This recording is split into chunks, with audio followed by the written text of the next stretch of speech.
Ihanda nyo na ang kanin mga Mars dahil sigurado mapapalaban tayo sa kainan with my Tuesday dish. Ito po ang version ko ng adobong kangkong with chicharon.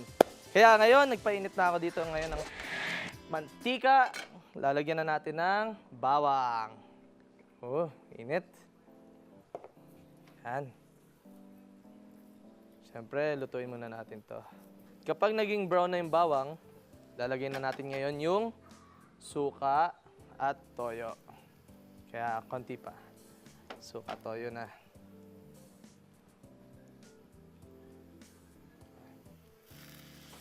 Yun. Suka, toyo.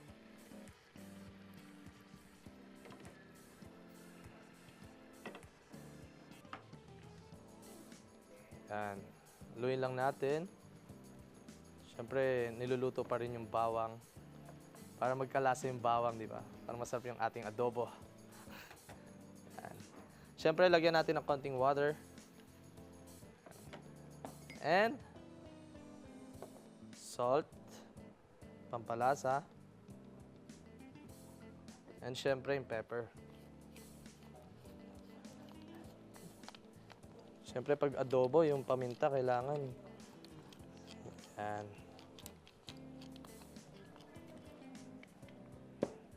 Siyempre, haluin din natin. Haluin natin ulit. Ngayon, nilalagay na natin yung pinaka-ingredient. Ang kangkong. Fresh kangkong. Uy, sarap oh.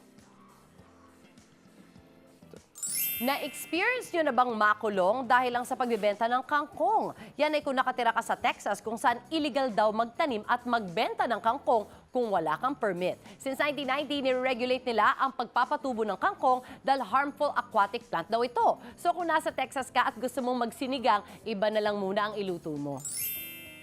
Yan mga kamars, luto na yung ating adobong kangkong. Ngayon naman nilalagay ko na to dito sa lalagyan. Yan. Siyempre yung sauce muna nasa ilalim. Then yung kangkong. Sabi nga nila, kangkong pampatalino daw. And siyempre, pag nalagay yung kangkong, ilalagay na natin ngayon yung ating pang toppings, ang chicharon. Crispy chicharon. Oh. Yan. Yan mga kamars. Tapos na ang ating adobong kangkong with chicharon.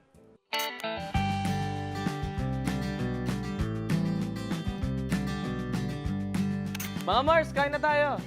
Yun. Woohoo! Uy, healthy, Yan, healthy. With chicharon.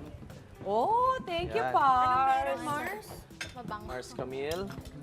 Yan. Ito, Mars. Ito, Mars, sa'yo ito. Yan. Ooh. At tikman na natin ang Tikman na. handa ni Pars. Sarap. Chicharon pa lang, sarap na, di ba? Maasim yung kangkong. Mm. Nice, Pars. Tsaka masarap sa adobong kangkong. Hindi masyadong overcooked. Tama. Crunchy pa. Good. Para lahat ng nutrients and nandiyan dyan pa rin. Mismo. Yes. Nice one, Pars J. Thank you, thank you. This Pars. is good. Thank you. Susunod na ang room organizing tips ni Mars Hannah when we return dito lang sa Mars!